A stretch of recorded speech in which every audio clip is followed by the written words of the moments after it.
सोलापुरातील bus stand स्थानकातून चिमुकली हरवल्याचा message सर्वत्र वाऱ्यासारखा पसरला होता।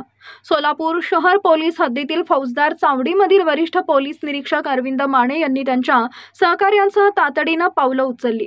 काही तासातच खाकी वर्दीतील बाप माणूस धावल्यामुळे 3.5 वर्षीय लेक तिच्या पित्याकडे सुखरूप मिळाली।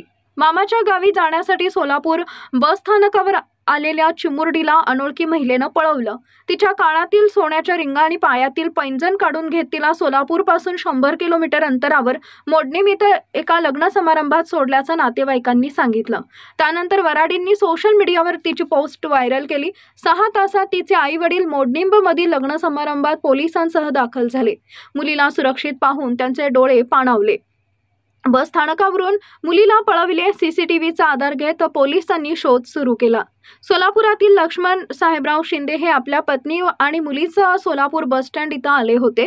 त्यावेळेस एका महिलेनं अचानक त्या चिमुकलीला सोबत घेऊन एका बसमधून निघून गेल्याचं सीसीटीव्ही फुटेजमधून निदर्शनास आलं। लातूर ते कल्याण बस असल्याची माहिती समोर आली।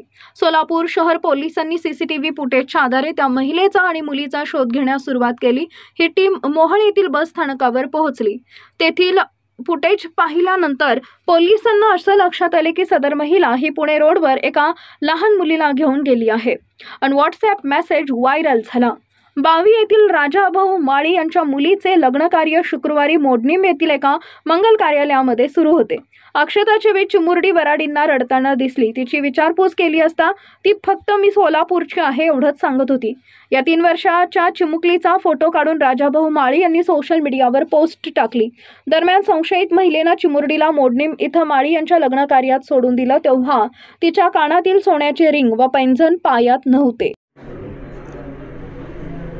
आज रोजी फौजदार चावडी पोलीस स्टेशन हद्दीतील बस एसटी स्टँड या ठिकाणी लक्ष्मण शिंदे हे त्यांची पत्नी व 3 वर्षाची मुलगी यांच्यासह बार्शी येथे जाण्यासाठी आले असता त्या ठिकाणी तिकीट काढत असताना विनावाहक जी बस आहे त्या तिकीट काढत असताना साहेबराव शिंदे यांना पैसे कमी करण्यामुळे त्यांनी त्यांच्या पत्नीला आवाज दिला। ती पत्नी पैसे देण्यासाठी मुलीला त्या ठिकाणी उभं करून एक साधारण थोड्या अंतरावर त्या लाईनपर्यंत गेली आणि पैसे देऊन परत आल्यानंतर ती मुलगी त्या ठिकाणी दिसून आली नाही, म्हणून त्यांनी त्या ठिकाणी शोध घेतला परंतु मुलगी मिळून न आल्यानं त्या ठिकाणी जे एस टी स्टँडला आमचे जे पोलीस कॉन्स्टेबल घाडगे आहेत त्यांना ती माहिती दिली आणि त्या ठिकाणी एस स्टँडचे फुटेज पाहिले असता त्या फुटेजमध्ये एक महिला सदर मुलीला घेऊन जात असल्याचे व एक लाल रंगाच्या ओढणीने तिला झाकून घेऊन जात असल्याचे आमच्या निदर्शनास आले। सदरची माहिती मिळताच तात्काळ आम्ही स्वतः PI Darade, API Khandagale, API Dhaygude आणि टीम असे एस टी स्टँड या ठिकाणी जाऊन प्रथम फुटेजची पाहणी केली। सदर महिला ही आधी एस टी स्टँडच्या बाहेर गेल्याचं दाखवते आणि नंतर पुन्हा आत येऊन एक एस टी पकडून ती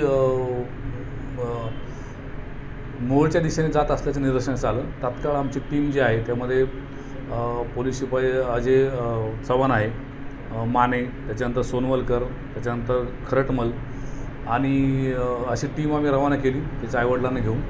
फुटेज पाहत असताना मोहोळ या ठिकाणी जाऊन ज्यावेळेस फुटेज पाहिलं त्यावेळेस ती तिथं उतरल्याचं व तिथं देखील पोलिसांची दिशाभूल करण्याच्या अनुषंगाने तिने आत बाहेर अशा पद्धतीने बनाव केला। त्यानंतर पुन्हा काही माहिती मिळाली की वैरागच्या दिशेने गेली, काही माहिती मिळाली सातारा एस टीत बसली। त्या पद्धतीने आमच्या टीमनी पंढरपूरपर्यंत माग काढला, परंतु त्याच दरम्यान मोहोळ पोलीस स्टेशनचे जे कर्मचारी आहेत बाबर आणि दराडे त्यांनी अतिशय चांगल्या पद्धतीने तिथं फुटेज काढल्यामुळं आमच्या स्टाफला ती माहिती दिली की ती महिला त्या ठिकाणाहूनच पुणा रोडच्या दिशेने चालत गेली दिसली।